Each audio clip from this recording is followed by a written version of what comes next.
جس کی شادی محمد عاقل سے ہوئی۔ اس نے ساس سسر سے لڑنے جھگڑنے کے بعد روٹھ کر اپنے خاوند کے ساتھ الگ گھر میں رہنا شروع کیا، لیکن اس کی بد انتظامی اور ناسمجھی نے گھر کو برباد کر کے رکھ دیا۔ اسی دوران میں وہ ایک کٹنی کے ہتھے چڑھ گئی۔ طالبات، یہاں ایک بات میں آپ کو بتانا ضروری سمجھتی ہوں کہ مولوی نذیر احمد جو ہیں وہ ہمیشہ کردار اسم با مسمہ استعمال کرتے ہیں۔ اکبری بڑی ہے، اصغری چھوٹی ہے، جبکہ اکبری کا مطلب بھی بڑی لڑکی اور اصغری کا مطلب بھی چھوٹی لڑکی ہے۔ محمد عاقل اکبری کا شوہر ہے، اور محمد عاقل سے مراد عقل مند آدمی، اور وہ عقل مند بھی ہے۔ اکبری بڑی ہے جبکہ وہ پھوہڑ ہے، بد سلیقہ ہے۔ اب ہم آگے ایک پیراگراف پڑھیں گے۔ اتفاق سے ان دنوں ایک کٹنی شہر میں وارد تھی اور ہر جگہ اس کا غل تھا۔ محمد عاقل نے بھی بی بی سے کہہ دیا تھا کہ کسی اجنبی عورت کو گھر میں مت آنے دینا۔ ان دنوں ایک کٹنی آئی ہوئی ہے، کئی گھروں کو لوٹ چکی ہے، لیکن مزاج دار شدت سے بے وقوف تھی۔ اس کی عادت تھی کہ ہر ایک سے جلد گھل مل جانا۔ ایک دن وہی کٹنی حجن کا بھیس بنا کر اس گلی میں آئی۔ یہ مکار حجن بے وقوف عورتوں کو پھسلانے کے لیے طرح طرح کے تبرکات اور سدھا قسم کی چیزیں اپنے پاس رکھا کرتی تھی۔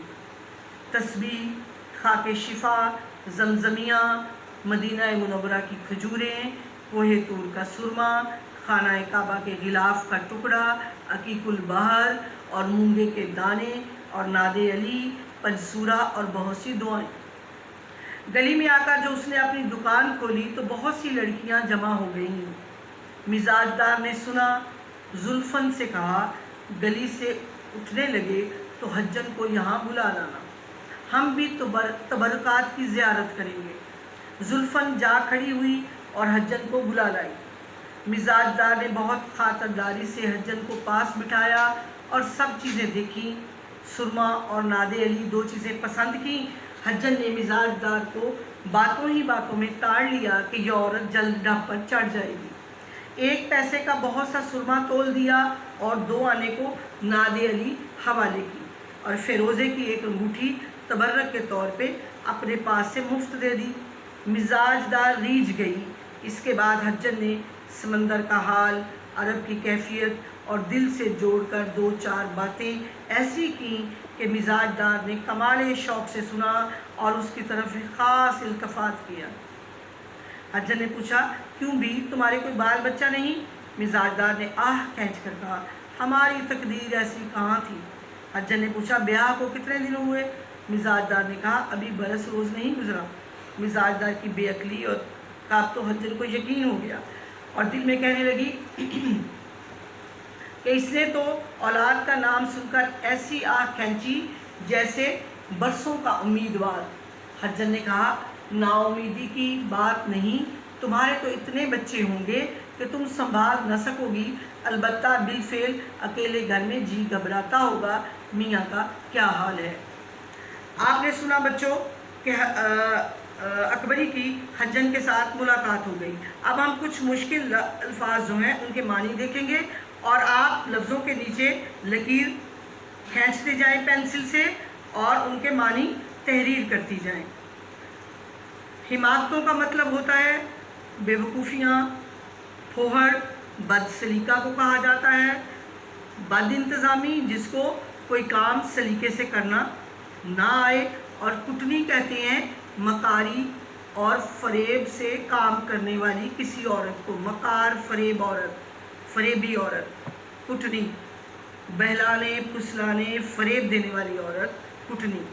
حجن، عام طور پہ جو لوگ حج کر کے آتے ہیں، خواتین حج کر آئے ہیں تو انہیں حجن کہا جاتا ہے، مرد حج کر کے آئے ہیں تو انہیں حاجی کہا جاتا ہے، یعنی جو حج کر کے آئے اسے حجن کہا جاتا ہے۔ اب یہاں اور کچھ لفظ ہیں، تبرکات۔ تبرکات وہ متبرک چیزیں جن پر لوگوں کا اعتقاد ہوتا ہے کہ یہ خاص ہیں، اہم ہیں اور نایاب اور نادر ہیں۔ سدھا بہت زیادہ.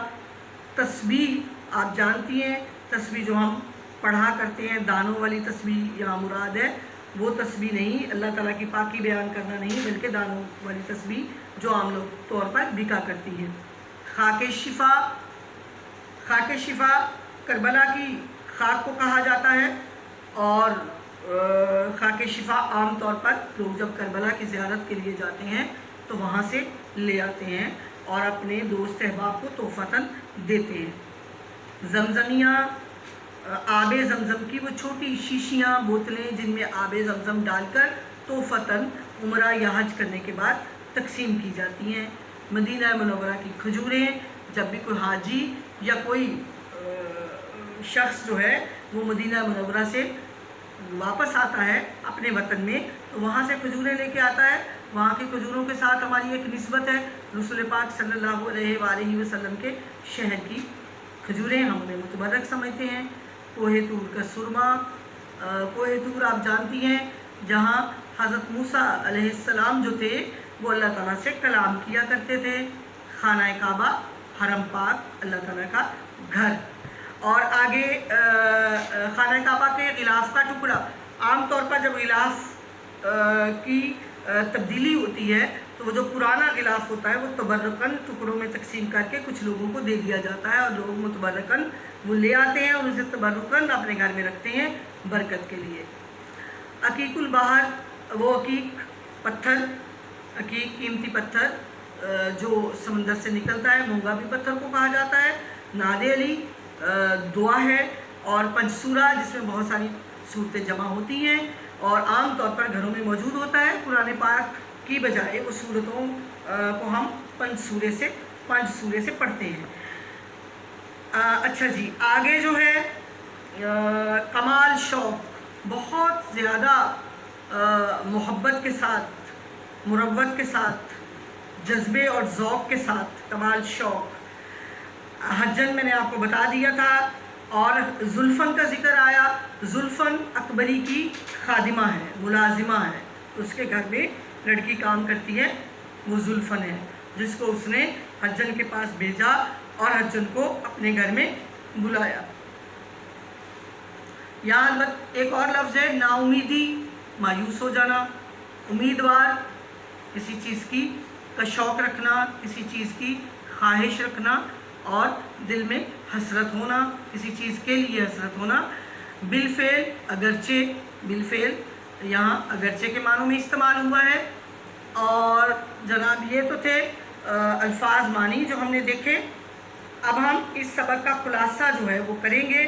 اور طالبات میں ہمیشہ آپ کو یہ کہا کرتی ہوں کہ خلاصہ جو ہے وہ دریا کو کوزے میں بند کرنا ہوتا ہے اور آپ کسی بھی اصل مواد کا چوتھا حصہ جو ہے وہ خلاصہ لکھتے ہیں. اب آپ یہ دیکھ رہی ہیں کہ 1 2 3 4 5 6 اور 7 تقریباً 6.5 صفحات پر مشتمل یہ ناول کا اقتباس ہے جو آپ کی کتاب میں شامل ہے. اور اب ہم صرف زیادہ سے زیادہ 1 صفحے کا خلاصہ جو ہے وہ کریں گے. میں کلاس میں بھی خلاصہ خود ہی کر کے بتایا کرتی ہوں اور اب بھی میں نے یہ خلاصہ خود لکھا ہے.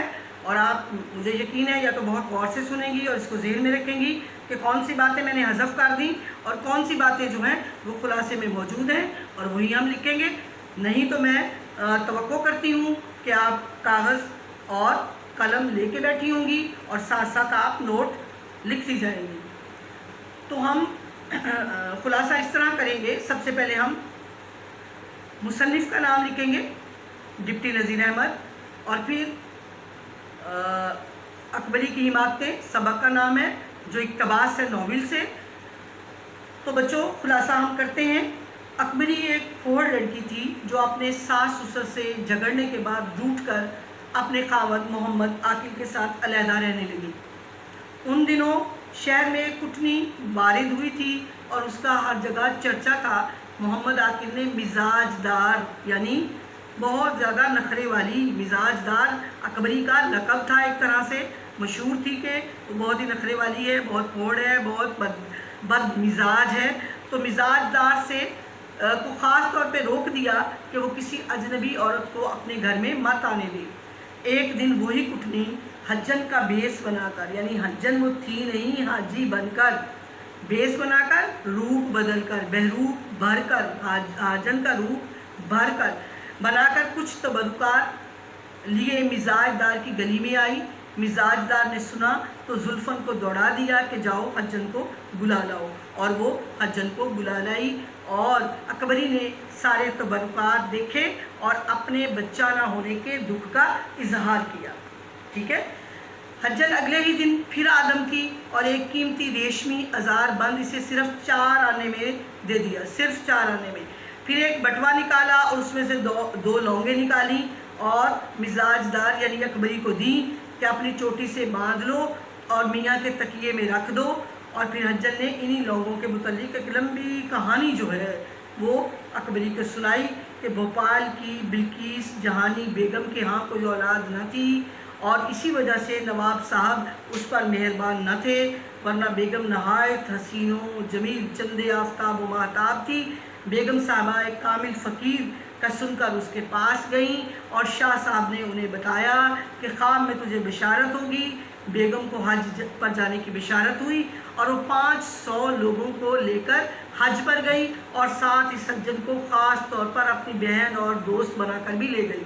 اور وہاں سمندر میں ایک جزیرے پر ایک فقیر ملا، اور اس فقیر کے پاس بیگم جو ہے وہ گئی اور ساتھ حجن کو بھی لے گئی، اور وہاں اس فقیر نے اس حجن کو کہا کہ تو آگرے میں چلی جا اور جن لوگوں کے کام رکے ہوئے ہیں ان کے کام بنا، اور اس کو بیگم کو اس نے 12 لونگیں دیں، جس میں سے 2 لونگیں جو ہیں وہ حجن کو مل گئیں، اور بیگم کے بہت سارے بچے اور لڑکے پیدا ہو گئے، اور نواب صاحب جو ہے اس کے پاؤں میں گر گئے، اور یہ 2 لونگیں جو ہیں وہ میں لے آئی تھی، یہ تمہیں دے رہی ہوں۔ تو یہ کہانی جو ہے وہ حجن نے سنائی، یہ ہم ضرور بیچ میں مختصر کر کے لکھیں گے۔ اس من گڑھ کہانی کے ساتھ حجن نے 2 لونگیں مزاج دار کو بھی دے دیں، اس نے چوٹی میں باندھ لیں۔ اگلے دن شوہر آیا تو اس نے دیکھا کہ تکیے کا غلاف بھی صاف ہے، چادر بھی صاف ہے، وہ بیگم پر ملتفت ہوا، اور بیگم نے سمجھا کہ یہ لونگوں کا کمال ہے، حالانکہ وہ صفائی ستھرائی کی وجہ سے متاثر ہوا کہ اس نے بغیر کہے بستر کی چادر بھی بدلی ہے اور نہا دھو کر تکیے کا غلاف بھی صاف رکھا ہے۔ تو حجن پر اعتقاد اکبری کا اور بھی پختہ ہو گیا۔ پھر کچھ دنوں کے بعد حجن جھوٹے موتیوں کی جوڑی لے آئی، بہت سستا ازار بند لے آئی، اور جب اس نے محمد عاقل کو دکھایا اکبری نے تو وہ بڑا حیران ہوا اور کہنے لگا کہ ویسے بچ کر رہنا، اتنی قیمتی چیزیں تمہیں وہ اتنی سستی دے کے جا رہی ہے، ایسا نہ ہو چوری کا مال ہو اور بعد میں کوئی خرابی ہو۔ لیکن حجن نے بہانہ بنایا کہ ایک بیگم ہے، وہ ایک زمانے میں بہت امیر تھی، اب وہ غریب ہو گئی ہے اور اپنا اسباب بیچ کر گزارا کرتی ہے، میں اس سے یہ چیزیں لاتی ہوں۔ پھر بچوں ہم لکھیں گے کہ مزاج دار نے کیا کیا کہ وہ ساری بکاؤ چیزیں جو ہیں وہ لے لیں اور حجن سے کہا اور بھی چیزیں لے آنا۔ کچھ دن بعد حجن جھوٹے موتیوں کی جوڑی لائی اور مزاج دار کو 50 روپے میں دے گئی۔ جب اس نے مزاج دار نے کہا کہ میرے پاس اتنے پیسے اس وقت نہیں ہیں، تو حجن نے پونچیاں یعنی ایک زیور ہوتا ہے پونچیاں بیچ کر لینے کا مشورہ دیا۔ مزاج دار نے پونچیاں نکالنے کے لیے زیور کا ڈبہ اٹھایا، زیور میلا ہو رہا تھا تو حجن نے فوراً کہا کہ اس کو دھلوانا چاہیے، تم نے یہ زیور جو ہے وہ گاجر مولی کی طرح پھینکا ہوا ہے، اور لاؤ میں تمہارے زیور کو دھلوا بھی دیتی ہوں اور ان میں ڈورے بھی ڈلوا دیتی ہوں۔ تو حجن زلفن کو لے کر، نوکرانی کو لے کر، سارے زیور کا ڈبہ لے کر چلی گئی، اور جب وہ گلی کی نکڑ پہ پہنچی تو اس نے زلفن سے کہا، زلفن ساتھ تھی اور اکبری نے اس کو ساتھ بھیجا، تو زلفن سے کہا کہ جاؤ وہ ناک کی کیل اکبری کی تو وہیں رہ گئی، وہ پان دان کے اوپر پڑی تھی، تم وہ لے آؤ۔ جب وہ پان دان کے اوپر جو کیل نہیں پڑی تھی جس کو اس نے بہانہ بنایا تھا وہ لینے کے لیے آئی، تو اکبری نے کہا دوڑو کہیں وہ زیور لے کر ہی نہ چلی جائے، اور ایسا ہی ہوا کہ حجن کا گلی میں دور دور تک کہیں بھی کوئی نشان نہیں تھا، سراغ نہیں تھا۔ زیور یوں برباد ہوا اور جہیز کے کپڑوں کو اکبری نے برسات کے موسم میں چونکہ دھوپ نہیں لگوائی تھی، وہ سارے لیرو لیر ہو گئے، اور جب صندوق کھولا تو ان کو دیمک چاٹ چکی تھی، اور گھر کے سارے برتن جو ہیں وہ وقتاً فوقتاً دروازہ کھلا ہونے کی وجہ سے کچھ چور اٹھا کر لے جاتے تھے۔ اس طرح اکبری جو ہے وہ سب کچھ برباد کر بیٹھی۔ یہ ہم خلاصہ لکھیں گے طالبات، اس سارے سبق کو ہم نے مختصر کر کے خلاصے میں بدل دیا۔ میں امید کرتی ہوں کہ آپ نے یہ خلاصہ بھی اور یہ بلند خوانی بھی اور معنی غور سے سنے ہوں گے، اور جب پیپر میں یا امتحان میں آپ بیٹھ کر خلاصہ لکھیں گی تو یہ باتیں ایسے ہی آپ کو ترتیب سے یاد آ جائیں گی، اور مختصراً آپ یہ خلاصہ لکھ دیں گے۔ اور اگلا سبق کا حصہ ہم اپنے اگلے لیکچر میں، کل کے لیکچر میں انشاءاللہ بیان کریں گے۔ میں اپنی عزیز طالبات سے یہ امید رکھتی ہوں کہ آپ اس لیکچر کو بڑے غور سے سنیں گے۔ اللہ ہم سب کا حامی و ناصر ہو۔ والسلام۔